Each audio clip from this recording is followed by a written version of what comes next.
right, guys, let's go over the static roundhouse kick, okay? So this is white belt beginner stuff. This is something that you should be doing on the intro lesson. Also, we do this as just a basic warm-up. The static roundhouse kick doesn't have a lot of value when it comes to just sparring because people are going to be doing power roundhouse kicks, switch kicks, walk-up kicks. There's going to be lots of movement, but we need to start somewhere, and this is going to be it, the static roundhouse kick. So I'm going to go ahead and get in my orthodox stance, okay? And what I want to do for right now is I want to make my feet look like a 90-degree angle. So if you guys are 12 o'clock, my rear foot will start here at 3 o'clock, and then what I'm going to do is I'm going to open my hip up and make my rear foot go to 5 o'clock. So I got a 12 and a 5. This will ensure that my hips are open. I already have the pivot to take the pressure off the knee.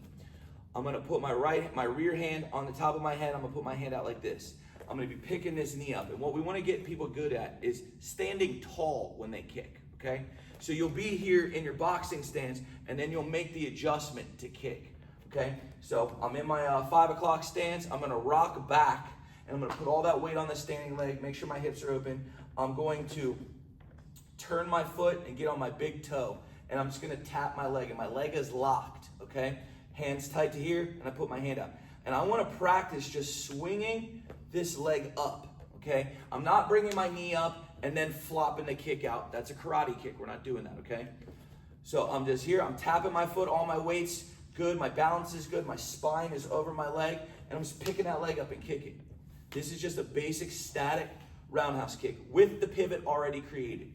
Okay, so we want to get good at this. What I like to do in class is get them in their stance, open the hips up, rock the leg back on your toe, little tapping, hand out, 1, 2, and we'll count 1 to 10, all right? Other things you can do is you can do an accumulation round, where if I say 1, then I'll say 2, and they'll go 1, 2, and they'll get really good at that, okay? Then I'll also have them switch stances.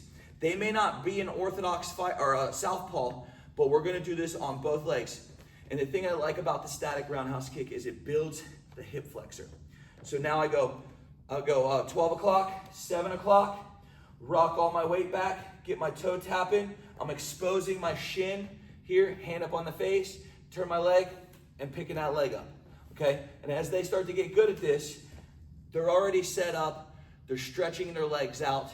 It's gonna get better, okay? It's not gonna look pretty in the beginning, but try to avoid the snapping kicks. Get that leg nice and locked. 1 to 10, or an accumulative round. And once they start to accumulate more, the accumulative rounds will really help the most, okay? But that's gonna be our static roundhouse kick. I'm just gonna show it from the side here.